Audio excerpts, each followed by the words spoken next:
الحمد لله نحمده ونستعينه ونستغفره ونؤمن به ونتوكل عليه ونعوذ بالله من شرور أنفسنا ومن سيئات أعمالنا من يهد الله فلا مضل له ومن يضلل فلا هادي له ونشهد أن لا إله إلا الله وحده لا شريك له ونشهد أن سيدنا ومولانا محمدا عبده ورسوله صلى الله تعالى عليه وعلى آله وأصحابه وبارك وسلم تسليما كثيرا أما بعد فقد قال الله تعالى في القرآن المجيد والفرقان الحميد فأعوذ بالله من الشيطان الرجيم بسم الله الرحمن الرحيم والفجر وليال عشر والشفع والوتر والليل إذا يسر هل في ذلك قسم لذي حجر صدق الله العظيم۔ معزز سامعین کرام، بزرگوں اور دوستوں، اللہ تبارک و تعالی نے بعض چیزوں کو بعض پر فضیلت عطا فرمائی ہے۔ انبیاء کرام علیہ السلام کی تعداد بے شمار ہے، اور ان میں بھی اللہ رب العزت نے فرق مراتب کو رکھا ہے۔ قرآن میں اللہ نے بیان فرمایا تلک الرسل فضلنا بعضهم علی بعض، کہ پیغمبروں کے درمیان ہم نے بعض کو بعض پر فضیلت عطا فرمائی ہے۔ اسی طرح کچھ مہینوں کو، کچھ ایام کو اور کچھ راتوں کو اللہ رب العزت نے دیگر مہینوں پر، دیگر ایام پر اور دیگر راتوں پر فضیلت عطا فرمائی ہے۔ ان فضیلت والے ایام میں عشرہ ذی الحجہ بھی ہے۔ 2-3 دن کے بعد ذی الحجہ کا مبارک اور محترم مہینہ شروع ہو جائے گا، اور اس کے شروع کے جو 10 دن ہیں جسے عشرہ ذی الحجہ کہا جاتا ہے، ان کی بہت فضیلت قرآن مجید کے اندر اور احادیث مبارکہ کے اندر وارد ہوئی ہے۔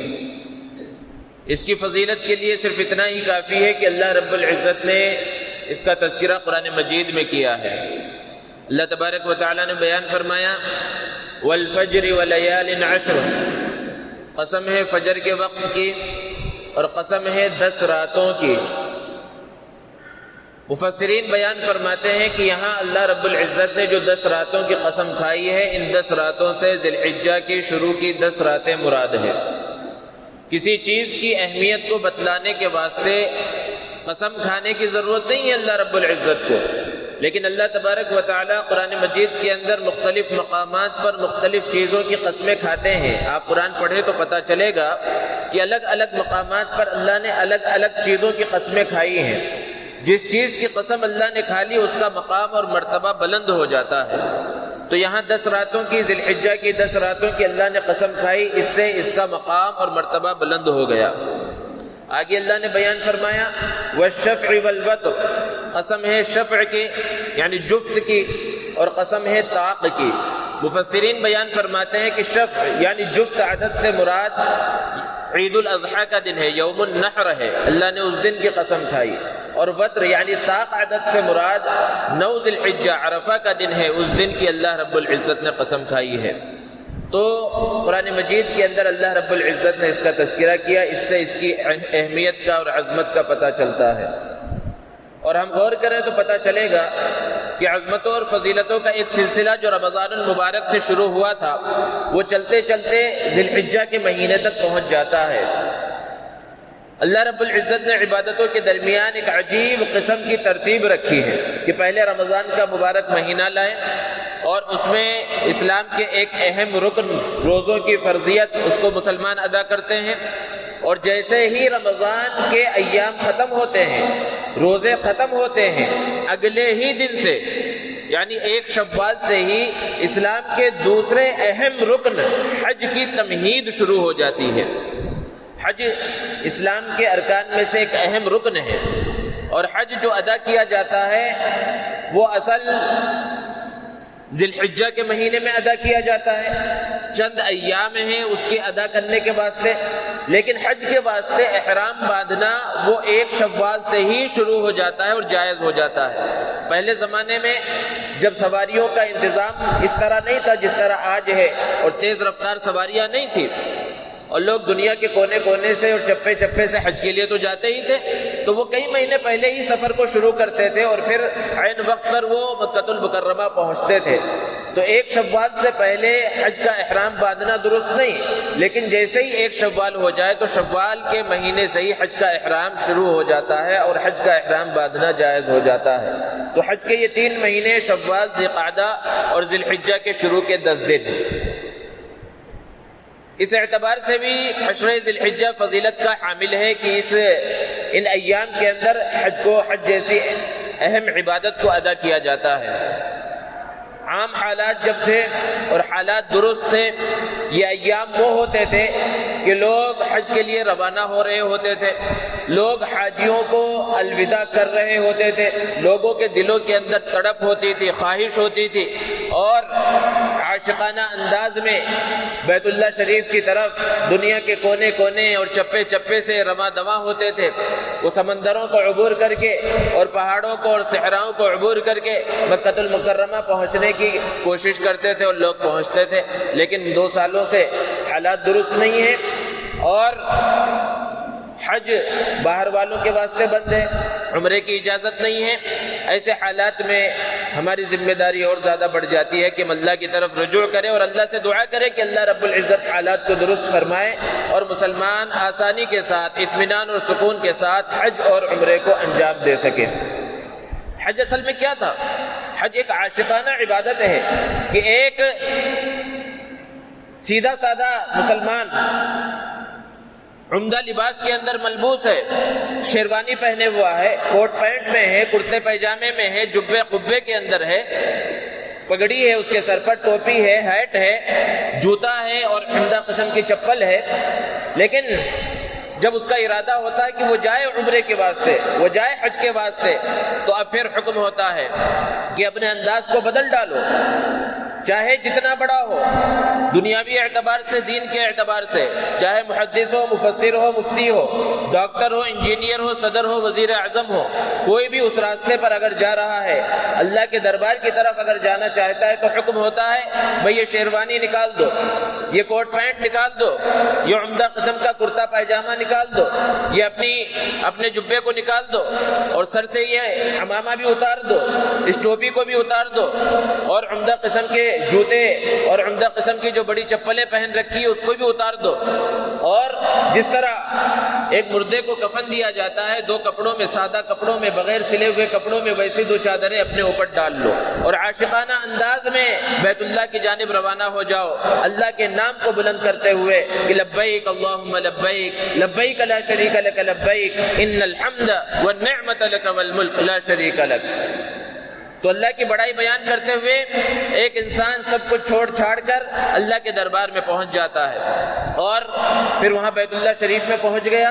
پھر اس کے دل کی جو کیفیت ہوتی ہے کعبۃ اللہ کو اپنے نظروں کے سامنے دیکھ کر، وہ وہی شخص بیان کر سکتا ہے جس نے اس منظر کو دیکھا، اور جو گئے ہیں وہ اس کیفیت کو سمجھ سکتے ہیں۔ اور پھر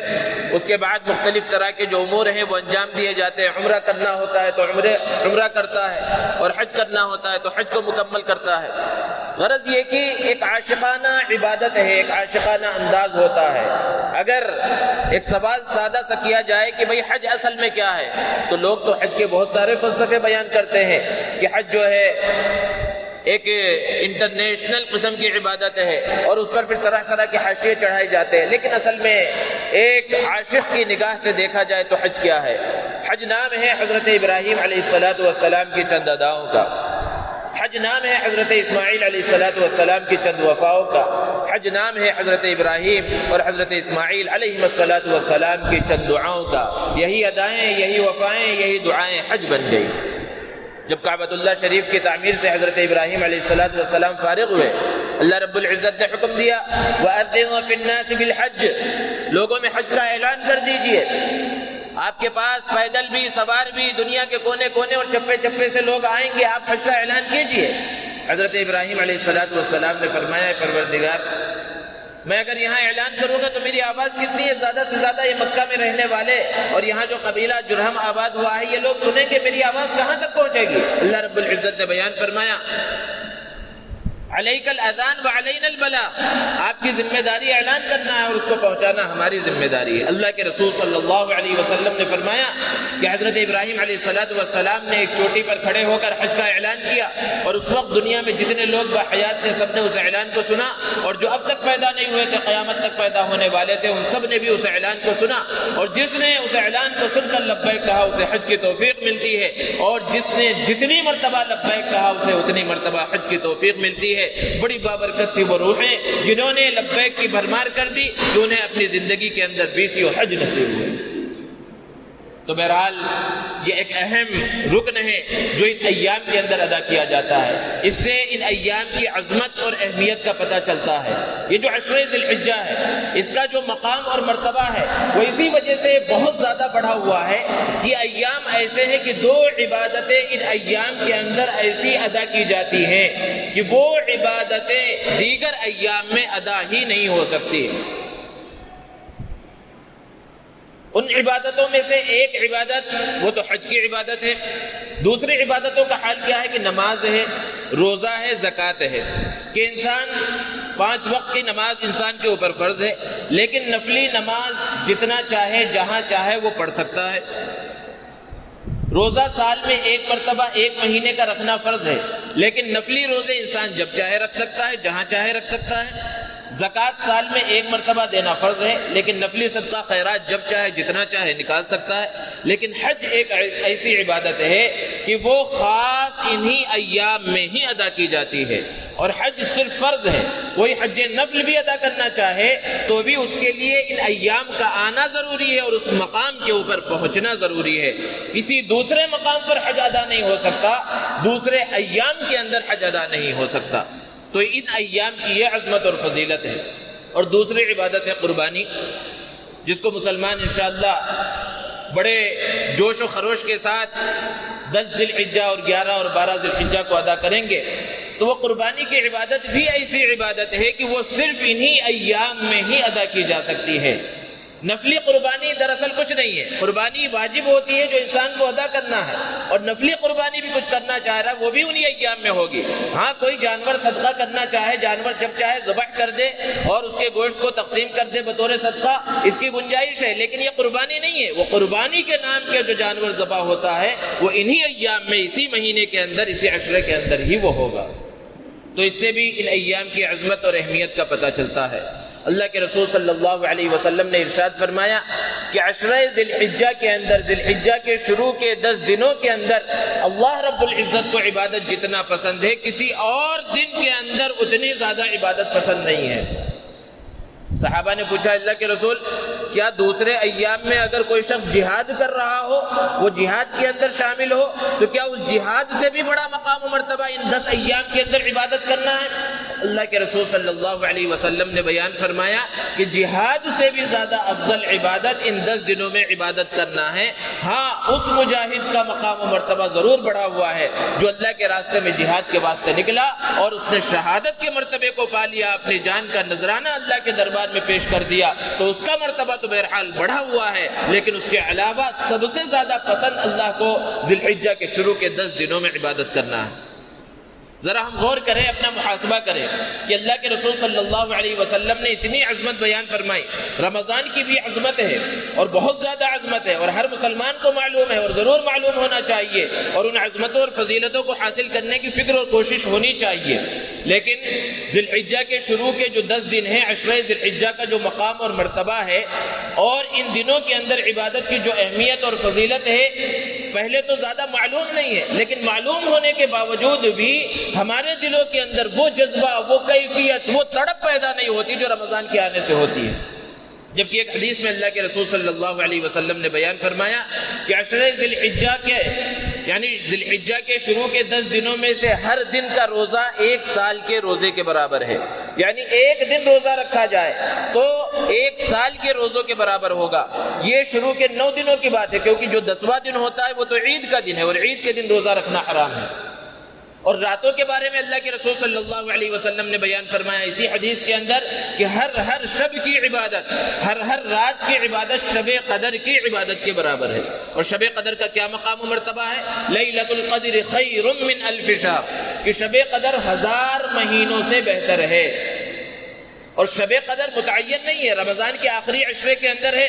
ضروری نہیں کہ وہ مل جائے، لیکن اللہ کے رسول صلی اللہ علیہ وسلم نے بیان فرما دیا۔ پوری دنیا کی بات جھوٹی ہو سکتی ہے لیکن پیارے آقا محمد عربی صلی اللہ علیہ وسلم کی بات جھوٹی نہیں ہو سکتی۔ آپ صلی اللہ علیہ وسلم نے اتنی عظمت بیان فرما دی کہ ایک دن کا روزہ سال کے روزے کے برابر ہے، اور ایک رات کی عبادت شب قدر کی عبادت کے برابر ہے۔ کوئی ان 10 راتوں کے اندر عبادت کر لے تو کتنا بڑا مقام و مرتبہ حاصل ہو جائے گا، لیکن اس کی جانب ہماری توجہ نہیں ہے، وہ تڑپ نہیں ہے، وہ فکر نہیں ہے جو ہونی چاہیے۔ یہی وجہ ہے، اسی حدیث کی وجہ سے آپس میں علماء کے درمیان یہ اختلاف ہوا کہ رمضان کا جو آخری عشرہ ہے وہ زیادہ افضل ہے یا ذی الحجہ کا شروع کا جو عشرہ ہے وہ زیادہ افضل ہے۔ تو علماء نے بیان فرمایا کہ اگر دن کے اعتبار سے دیکھا جائے تو ذی الحجہ کے شروع کے 10 دن زیادہ افضل ہے، اور راتوں کے اعتبار سے دیکھا جائے تو رمضان کا آخری عشرہ زیادہ افضل ہے، کیونکہ بہرحال اللہ نے اس کے اندر شب قدر متعین فرمائی ہے۔ تو یہ مقام اور یہ مرتبہ ان ایام کا ہے، اس لیے ہماری یہ کوشش ہونی چاہیے، ہماری یہ فکر ہونی چاہیے کہ ان ایام کے اندر اللہ رب العزت کی طرف رجوع کریں، اللہ رب العزت کو منانے کی کوشش کریں۔ روزے کی ایک تو یہ فضیلت بیان کی گئی، اور یہ شروع کے 8 دنوں کے روزے کی فضیلت ہے، جبکہ جو 9واں دن ہے، جو خاص دن ہے، جو یوم عرفہ کہلاتا ہے، جو 9 ذی الحجہ کو ہوتا ہے عرفہ کا دن، جس دن میدان عرفات میں حجاج کرام عرفہ کے میدان میں جمع ہوتے ہیں 9 ذی الحجہ کو، اور وہ حج کا سب سے اہم رکن ہوتا ہے کہ اگر کوئی شخص پورے سال وہاں موجود رہے لیکن 9 ذی الحجہ کو وہاں نہ پہنچ سکے تو اس کا حج ادا نہیں ہوگا۔ اس میدان عرفات کے اندر عرفہ کے دن لوگ وہاں جمع ہوتے ہیں، تو جو حجاج کرام ہیں ان کے واسطے وہ روزہ نہیں ہے، لیکن جو دنیا کے دوسرے خطوں کے اندر موجود ہیں ان کے بارے میں اللہ کے رسول صلی اللہ علیہ وسلم نے فضیلت بیان فرمائی کہ عرفہ کے دن کی روزے کی یہ فضیلت ہے کہ مجھے امید ہے کہ اس دن کے روزہ رکھنے کی وجہ سے اللہ رب العزت 1 سال اگلے اور 1 سال پچھلے گناہوں کو معاف فرما دیں گے۔ اتنا بڑا مقام و مرتبہ اللہ کے رسول صلی اللہ علیہ وسلم نے بیان فرمایا۔ بہرحال یہ جو گناہوں کی معافی کا تذکرہ ہے تو اس سے صغیرہ گناہ معاف ہوتے ہیں، اور جہاں تک کبیرہ گناہوں کی بات ہے تو کبیرہ گناہ وہ توبہ سے معاف ہوتے ہیں، اور کبیرہ گناہ جو حقوق اللہ سے متعلق ہے وہ تو توبہ سے معاف ہوتے ہیں، لیکن جو گناہ حقوق العباد سے متعلق ہیں وہ صرف توبہ سے معاف نہیں ہوتے، توبہ کے ساتھ ساتھ جس کا حق مارا ہے اس کا حق بھی ادا کرنا ضروری ہے۔ کسی کو تکلیف پہنچائی، کسی کے مال کو ہڑپ لیا، کسی کو کچھ کہا ہے تو اس سے معافی مانگنا، معافی تلافی کرنا، اور پھر اللہ کے دربار میں معافی مانگنا، تو اس سے وہ گناہ کبیرہ معاف ہوتا ہے۔ عرفہ کے دن کی اتنی عظمت اور اتنی فضیلت ہے، ایک یہودی عالم حضرت عمر فاروق رضی اللہ تعالیٰ عنہ کے پاس آیا، اس نے کہا کہ تمہارے قرآن مجید کے اندر ایک ایسی آیت ہے کہ وہ آیت اگر ہمارے نبی کے اوپر نازل ہوتی تو اس کے نزول کے دن کو ہم عید کے دن کے طور پر مناتے۔ حضرت عمر رضی اللہ تعالی عنہ نے پوچھا وہ کون سی آیت ہے؟ تو اس یہودی نے کہا اليوم اکملت لکم دینکم واتممت علیکم نعمتی ورضیت لکم الاسلام دینا، کہ جس آیت کریمہ میں اللہ رب العزت نے تکمیل ایمان کی خوشخبری سنائی ہے کہ آج میں نے تمہارے لیے دین اسلام کو کامل اور مکمل کر دیا ہے۔ ایسی تکمیل کی خوشخبری کسی اور مذہب والوں کو نہیں سنائی گئی کہ دین اسلام بالکل کامل اور مکمل ہو گیا۔ اللہ کے رسول صلی اللہ علیہ وسلم جب دنیا سے تشریف لے گئے تو کچھ کمی شریعت میں دین مطہرہ کے اندر باقی نہیں تھی، سب کچھ مکمل ہو چکا تھا۔ حضرت عمر فاروق رضی اللہ تعالی عنہ نے جواب دیا کہ یہ قرآن مجید کی آیت کریمہ کہاں نازل ہوئی، کس موقع پر نازل ہوئی، مجھے اچھے سے معلوم ہے۔ یہ آیت کریمہ میدان عرفات میں عرفہ کے دن اللہ کے رسول صلی اللہ علیہ وسلم پر نازل ہوئی، اور مسلمانوں کے لیے عرفہ کا دن پہلے سے ہی عید کا دن ہے، ہمیں الگ سے کوئی عید منانے کی ضرورت نہیں ہے۔ غور کیجئے کہ کہ لاکھوں کا مجمع ہوتا ہے میدان عرفات کے اندر اور سب کچھ چھوڑ چھاڑ کر وہ وہاں پر موجود ہوتے ہیں، حالانکہ کچھ نہیں ہے، وہ چٹیل میدان ہے، عام دنوں میں خالی ہوتا ہے، لوگ صرف زیارت کے واسطے وہاں پر جاتے ہیں، لیکن وہ پورا مجمع دھوپ کے اندر وہاں کھڑا ہوتا ہے، اللہ رب العزت کے سامنے کھڑا ہوتا ہے، اللہ سے مانگ رہا ہوتا ہے۔ مقصد کیا ہے؟ صرف اور صرف اللہ کے حکم کو پورا کرنا، کہ اللہ کا حکم آ گیا ہے، اللہ کے اس حکم کو پورا کرنا ہے، اللہ کو منانا ہے، اللہ کے سامنے رونا ہے، اللہ کے سامنے گڑ گڑانا ہے۔ ذی الحجہ کا مہینہ جب شروع ہوتا ہے تو کچھ اعمال ہیں جو ہماری جانب متوجہ ہوتے ہیں، وہ ہمیں کرنا چاہیے، اگرچہ وہ سب کے سب واجب اور فرض نہیں ہیں، لیکن کچھ ایسی چیزیں ہیں جو مستحب ہیں، اور اللہ رب العزت نے اگر ہمیں موقع دیا ہے تو زیادہ سے زیادہ نیکیاں کمانے کی کوشش کرنا چاہیے اور ان اعمال کو اپنی زندگی کے اندر لانے کی فکر اور کوشش کرنی چاہیے۔ پیارے آقا محمد عربی صلی اللہ علیہ وسلم نے بیان فرمایا کہ جس شخص کے اوپر قربانی واجب ہے، قربانی کے بارے میں انشاءاللہ آئندہ جمعہ میں بیان کیا جائے گا کہ کس کے اوپر واجب ہوتی ہے اور کیا طریقہ ہے، تو جس کو بھی قربانی کرنا ہے، قربانی کا ارادہ ہے، تو اس کے لیے نبی کریم صلی اللہ علیہ وسلم نے بیان فرمایا کہ ذی الحجہ کے چاند کے دیکھنے کے بعد وہ اپنے بال اور ناخن نہ کاٹے، یہاں تک کہ اپنی قربانی کر لے، یعنی بال اور ناخن کے کاٹنے سے ان سب اعمال سے پہلے ہی فارغ ہو جائے اور ان 10 دنوں تک اپنے ناخن کو چھوڑے رکھے اور اپنے بال نہ کاٹے۔ اب بظاہر یہ بڑا عجیب و غریب حکم ہے، یہ حکم کیوں دیا؟ سب سے اصل تو یہ ہے کہ جب اللہ کا حکم آ جائے، پیارے آقا محمد عربی صلی اللہ علیہ وسلم کا حکم آ جائے تو چوں چرا کی کوئی ضرورت نہیں ہے، بس حکم آ گیا، ہمیں عمل کرنا، یہی اصل اسلام ہے اور یہی اصل مسلمان ہوتا ہے۔ لیکن اس کے اندر حکمت بھی ہے کہ مسلمانوں کا ایک بہت بڑا طبقہ جو اسلام کے اہم رکن کو ادا کرنے کے واسطے بیت اللہ شریف میں موجود ہوتا ہے، مکہ المکرمہ میں موجود ہوتا ہے، اور وہ حج کی احرام کی پابندیوں کے اندر ہوتے ہیں، اور احرام کی پابندیاں آپ کو معلوم ہے کہ اس میں بال نہیں کاٹ سکتے، ناخن نہیں کاٹ سکتے، اور بہت ساری ذمہ داریاں ہیں، بہت ساری پابندیاں ہیں جس کو ایک محرم، ایک احرام پہننے والا انجام دے رہا ہوتا ہے۔ تو اللہ رب العزت یہ چاہتے ہیں کہ میرے وہ بندے جو کسی وجہ سے وہاں نہیں پہنچ سکے ہیں، کچھ ایسے ہیں جو پہلے کر چکے ہیں اس لیے وہاں پر نہیں گئے، کچھ وہ ہیں جن کے اندر استطاعت نہیں ہے، وہاں نہیں جا سکتے، تو جو دوسری جگہوں پر دنیا کے کونے کونے اور چپے چپے کے اندر لوگ موجود ہیں، مسلمان موجود ہیں، اللہ رب العزت اپنی جو رحمتیں، خاص رحمتیں جو حجاج کرام کے اوپر نازل فرما رہے ہیں، ان رحمتوں کا کوئی حصہ عام لوگوں کو بھی مل جائے، اس لیے یہ حکم ہوا ہے کہ حجاج کرام سے پوری مشابہت تو تم نہیں کر سکتے، احرام تمہیں باندھنا نہیں ہے، لیکن وہ جو پابندیاں اختیار کیے ہوئے ہیں اس میں سے کچھ کو تم اپنا لو، ہو سکتا ہے ان کی مشابہت اختیار کرنے کی وجہ سے جو خاص رحمتیں اللہ رب العزت ان پر نازل فرما رہے ہیں ان رحمتوں کا کوئی حصہ ہمارے اوپر بھی نازل ہو جائے۔ اس لیے یہ حکم ہوا کہ 10 دنوں کے اندر ناخن اور بال نہیں کاٹنا ہے، جس کے اوپر قربانی واجب ہے، جس کو قربانی کرنا ہے، لیکن جس کے اوپر قربانی واجب نہیں ہے اور اسے قربانی نہیں کرنا ہے، قربانی کا ارادہ نہیں ہے، تو اس کے لیے یہ حکم نہیں ہے۔ اس حکم سے بھی ہمیں پتہ چلتا ہے اسلام کی حقیقت کا، شریعت مطہرہ کی حقیقت کا، کہ دین اصل میں ہے کیا؟ دین اصل میں نام ہے اللہ کے حکم کو پورا کرنے کا، کہ اللہ کا حکم آ جائے، نبی کریم صلی اللہ علیہ وسلم کا طریقہ آ جائے تو آنکھ بند کر کے اس پر عمل کرنا ہے، اس میں چوں چرا نہیں کرنا ہے۔ حج کے واسطے حجاج کرام پہنچ جاتے ہیں، 9 ذی الحجہ کو عرفہ کے میدان میں انہیں پہنچنا، عرفات کے میدان میں پہنچنا ہوتا ہے یوم عرفہ کو، لیکن جو لوگ پہلے سے بیت اللہ شریف کے ارد گرد مکہ المکرمہ میں موجود ہیں اور مسجد حرام کی ایک نماز کا ثواب 1 لاکھ نمازوں کے برابر ہے، ہر ایک کو معلوم ہے، وہاں نمازیں ادا کر رہے ہیں۔ 8 ذی الحجہ جسے یوم الترویہ کہا جاتا ہے، ان حجاج کرام کو حکم ہوتا ہے کہ بیت اللہ شریف کی ایک ایک نماز جس کا ثواب 1 لاکھ نمازوں کے برابر ہے، ان نمازوں کو چھوڑو اور مینا کے میدان میں چلے جاؤ، وہاں جا کر قیام کرو۔ وہاں مینا میں کیا کرنا ہے؟ کوئی عمل نہیں کرنا ہے، نہ کنکری ماننی ہے، نہ کچھ کرنا ہے، بس وہاں جا کر نمازیں اپنے وقت پر ادا کرنی ہے۔ اب اگر کوئی یہ سوچے کہ مینا کے اندر کوئی خاص عمل تو ہے نہیں، نہ رمی جمرات ہے، نہ کچھ اور کرنا ہے، تو کیوں نہ میں ظہر، عصر، مغرب، عشاء بیت اللہ شریف کے اندر مسجد حرام کے اندر ادا کرو اور 1 لاکھ نمازوں کا ثواب حاصل کرو، تو پھر اسے ایک بھی نماز کا ثواب نہیں ملے گا، کیونکہ اب حکم اللہ کا آ گیا تھا۔ نبی کریم صلی اللہ علیہ وسلم کا طریقہ اب یہ تھا، حکم یہ تھا کہ اب تمہیں مینا کے کھلے میدان کے اندر چلے جانا ہے، وہاں جا کر اس دن کو گزارنا ہے، اگرچہ کوئی عمل نہ ہو۔ تو بظاہر ایسا حکم ہے،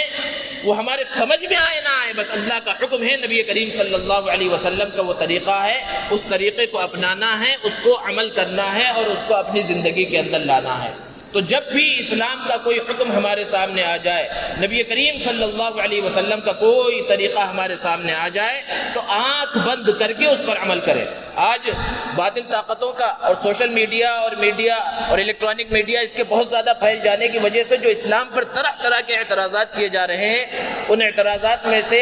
یہ ایسے اعتراضات بھی ہیں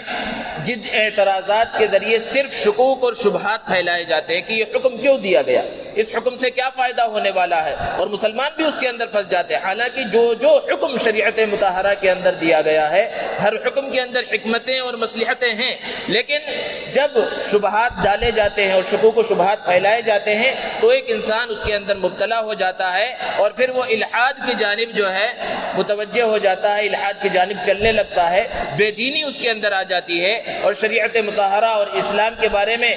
جو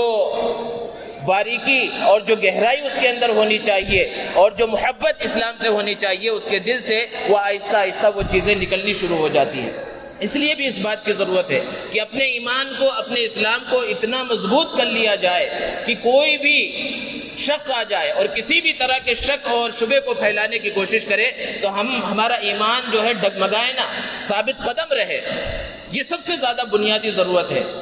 تو ہمارے لیے اب یہ زیادہ ضروری ہے کہ جب ذی الحجہ کا مبارک اور محترم مہینہ، جو 4 محترم مہینوں میں سے ایک مہینہ ہے، وہ مبارک مہینہ آنے والا ہے، اور اس کی اتنی عظمتیں اور اتنی فضیلتیں نبی کریم صلی اللہ علیہ وسلم نے بیان فرمائی ہیں، تو جب وہ مہینہ آ جائے تو اس مہینے کے اندر اللہ رب العزت کی طرف رجوع ہو۔ جس طرح رمضان میں ہم عبادتیں کرتے ہیں، اپنی عبادتوں کے اندر اضافہ کرتے ہیں، تلاوت کے اندر اضافہ ہوتا ہے، صدقہ خیرات کے اندر اضافہ ہوتا ہے، بالکل اسی طرح ان 10 ایام کی عظمت اور فضیلت بھی ہمارے دلوں کے اندر ہونی چاہیے۔ جب ان ایام کے اندر عبادت کا ثواب بڑھا ہوا ہے تو گناہ کا جو وبال ہوگا وہ بھی زیادہ بڑھا ہوا ہوگا۔ اللہ کی طرف رجوع کریں۔ دنیا کے حالات خراب ہیں، وبا ہر طرف پھیلی ہوئی ہے، کبھی وبا کم ہو جا رہی ہے اور پھر حالات کیسے ہو جائے، پھر لاک ڈاؤن لگ جائے، لوگ اسی لیے پریشان ہیں۔ تو اس لیے اور زیادہ ضرورت اس بات کی ہے کہ اللہ کی طرف رجوع کریں، اپنے گناہوں کی معافی مانگیں۔ اللہ رب العزت کے سامنے جو رجوع کرتے ہیں، اللہ تبارک و تعالیٰ کے سامنے توبہ کرتے ہیں، اللہ رب العزت ایسے بندوں کو پسند فرماتے ہیں۔ قرآن مجید میں اسی لیے اللہ رب العزت نے بیان فرمایا، یا عبادی الذین اسرفوا علی انفسہم لا تقنطوا من رحمت اللہ ان اللہ یغفر الذنوب جمیعا، کہ میرے وہ بندو جنہوں نے اپنی جانوں پر بہت زیادہ ظلم کر لیا ہے، یعنی بہت زیادہ گناہ کر لیے ہیں، اللہ کی رحمت سے مایوس مت ہو، اللہ کی رحمت سے نا امید مت ہو، اللہ تمہارے سارے کے سارے گناہوں کو معاف کر دے گا، بے شک وہ بڑا معاف کرنے والا، بڑا بخشنے والا ہے۔ تو یہ موقع ایسا ہے کہ اس میں اللہ کے سامنے رجوع کیا جائے، اللہ کے سامنے رویا جائے، گڑ گڑایا جائے، اللہ کو منایا جائے۔ سب سے بڑی کامیابی یہی ہے، ورنہ ہمیں کامیابی دنیا سے نہیں مل سکتی۔ دنیا کے اندر ہم پریشان ہی ہوتے رہیں گے اگر اللہ کی طرف ہم نے رجوع نہ کیا، اور جب حالات خراب ہیں تو اور زیادہ رجوع اللہ کی ضرورت ہے۔ اسی لیے جگہ جگہ پر اللہ رب العزت اپنے بندوں کو اپنی طرف بلا رہے ہیں اور ارشاد فرما رہے ہیں، یا ایھا الذین آمنوا توبوا الی اللہ توبۃ نصوحا، کہ ایمان والو اللہ رب العزت کے سامنے سچی پکی توبہ کر لو، اللہ رب العزت تمہارے گناہوں کو معاف کر دے گا اور تمہیں ایسے باغات کے اندر داخل کرے گا جس کے نیچے سے نہریں جاری ہوں گی۔ تو اس لیے ہماری اور سب کی ذمہ داری ہے کہ اپنی زندگی کا محاسبہ کریں، اپنے آپ کا محاسبہ کریں، اور یہ جو مہینہ آنے والا ہے ذی الحجہ کا مہینہ، اسلامی کیلنڈر کے اعتبار سے آخری مہینہ بھی ہے، اس کے بعد پھر نیا سال شروع ہوگا، نیا کیلنڈر شروع ہوگا، اس لیے بھی اپنا محاسبہ کرنے کی ضرورت ہے کہ اس پورے سال میں ہم نے کیا کیا۔ اور یہ نبی کریم صلی اللہ علیہ وسلم کی تعلیم بھی ہے کہ حاسبوا قبل ان تحاسبوا، کہ اپنا محاسبہ کر لو اس سے پہلے کہ تمہارا حساب لیا جائے۔ تو اس لیے بھی ہمارے لیے یہ زیادہ ضروری ہے کہ اپنا محاسبہ بھی کریں اور اللہ کی طرف رجوع بھی ہو، اللہ سے مانگیں، گڑ گڑائیں، توبہ اور استغفار کریں۔ اللہ رب العزت ہمیں عمل کی توفیق عطا فرمائے۔ وآخر دعوانا ان الحمد للہ رب العالمین۔